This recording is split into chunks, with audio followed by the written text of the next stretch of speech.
family, we're back.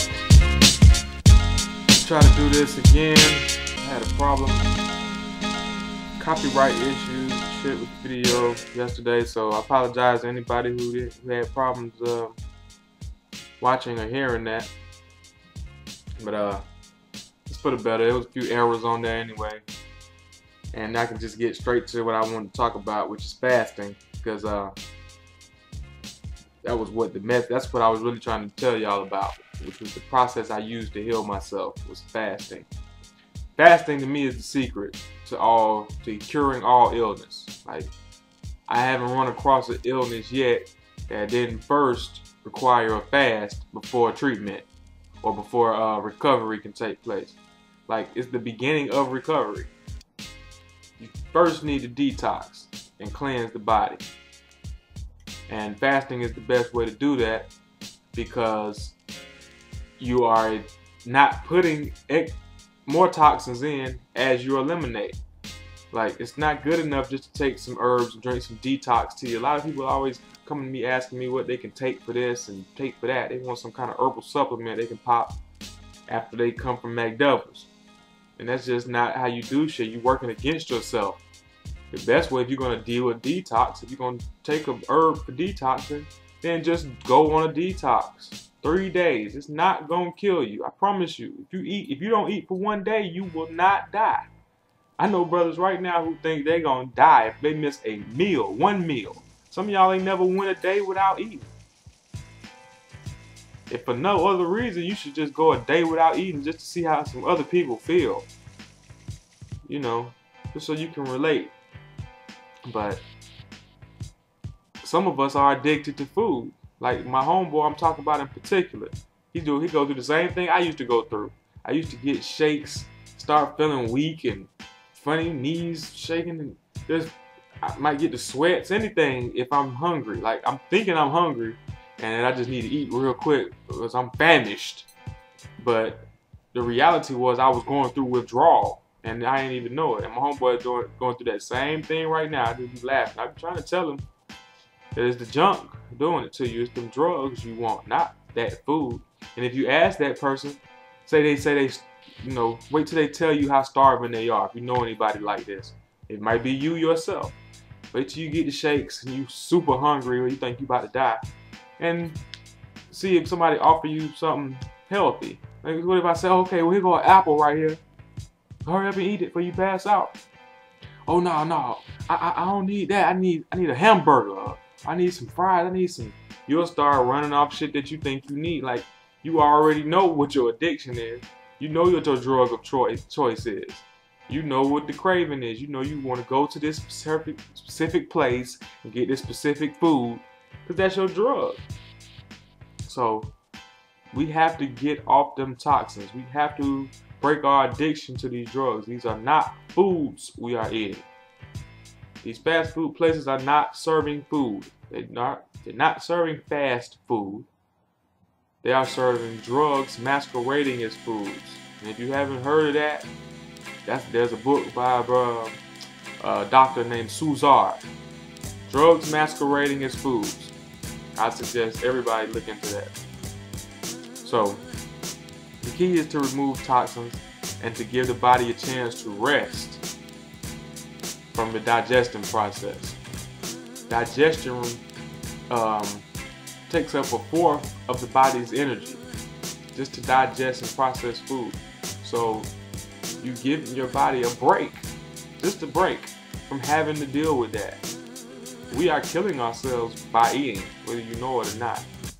Eating is what's causing our aging, the stress, and it's because of what we're eating. It's causing extra stress. Your body is designed to process your food for you. So when you put processed food in your body for it to try to process, now it's all fucked up. It don't know what to do with this shit. It has to try to make sense out of this information. Because your body is a computer and food is nothing but information. So I ain't gonna get into that. That's a little too much right now. But just remember that ridding the body of detoxes without adding more, okay, and giving the body a break to rest. I'm gonna read off some more things. Oh, and for repair and regeneration. This is what my main motivation was for fasting. And let me talk about this too, because I keep hearing about this water fast. I don't know where it came from all of a sudden. I ain't from that school. I'm old school, water, juice, and tea. Like, that's what I learned. That was the first time I ever heard of a fast. It was herbal tea, live juice, the steam distilled water. I don't know where y'all getting this water shit from, and I ain't gonna talk about it. I ain't gonna knock it, because I ain't done no research on it. And I hope if you're doing it, I hope you have done your research if you're on that. And I will say this about it. So far, all I've noticed about it from most of the sources that I've checked it out is this is some new weight loss program, like a new weight loss craze, a quick way to try to get some weight off by just drinking water. And I just want to warn, all of us to not be thinking that way. Like, be very careful to not be concerned about your weight at all when you're thinking about being healthy. Don't even think about your weight. Let that be something that takes care of itself. Your weight should never even be something you have to think about if you're healthy. So forget that. Make your objective to just be healthy, and your weight will take care of itself, I promise you. That would be something you never even have to consider. I don't watch calories. I don't count calories. I don't watch my weight. I just stay healthy, maintain a certain diet, and I can't get past a certain weight. It just doesn't happen. As long as I maintain this, then I maintain myself. Like, it's just how it works. So beware of that. Like, dieting, we ain't dieting. Fasting is not for dieting. Being a vegetarian or a vegan is not a diet. Don't even use the word diet when we talking about how you eat. Because diet now has become synonymous with eating or not eating something for a certain amount of time until you lose some weight. So let's just not even use that word, period, so we don't get confused. We ain't talking about a diet, we're talking about a lifestyle. And fasting should be part of your lifestyle. Whether you're a vegan, a vegetarian or not. Raw food is fruitarian, I don't care. You're breathing in toxins right now. Whether you eating organic or not. So fasting should be part of your regular routine anyway. Okay? The recommended 3 days a month that you should fast. Alright. I'm going to read off some more benefits. Oh, and one more thing about the water fasting while I'm on the subject. Because, like I said, I know I had heard of it, but I don't know nothing about it. I had never heard it recommended to anybody. And as I was going back through my book, this is the first time I ever heard about fasting. I got my information out of here. Okay? Told y'all this is my Bible. And every source I found after that confirmed that. Dr. Sebi, Dr. Queen Afua, they kept on with that water, juice, and tea thing. So that's what I know. And this is one of the first things I read when I was learning how to fast. And it specifically says, certain precautions should be taken during fast. First, do not fast on water alone.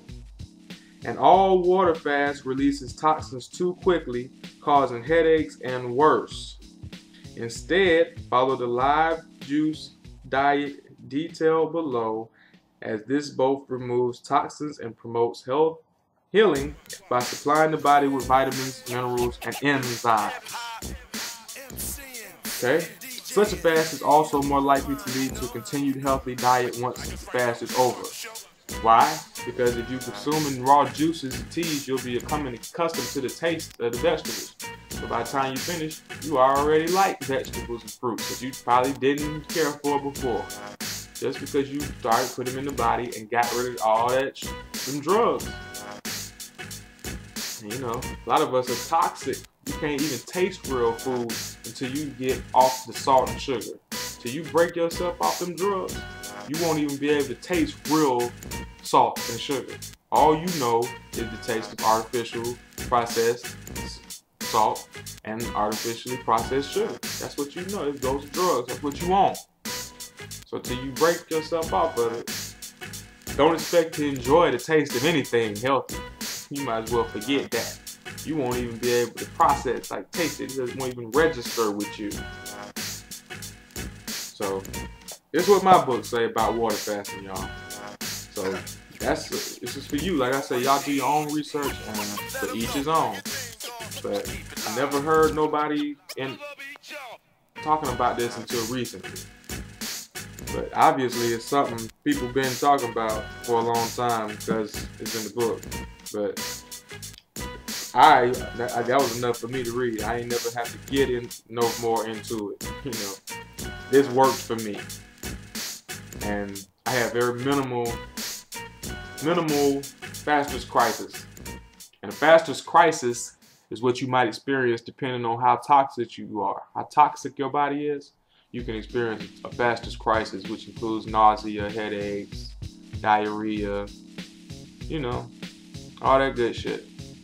But this is all part of the healing. Don't be afraid of that. I went through a fasting crisis, like within my 3rd day or something like that, and then it was over. Okay? More benefits.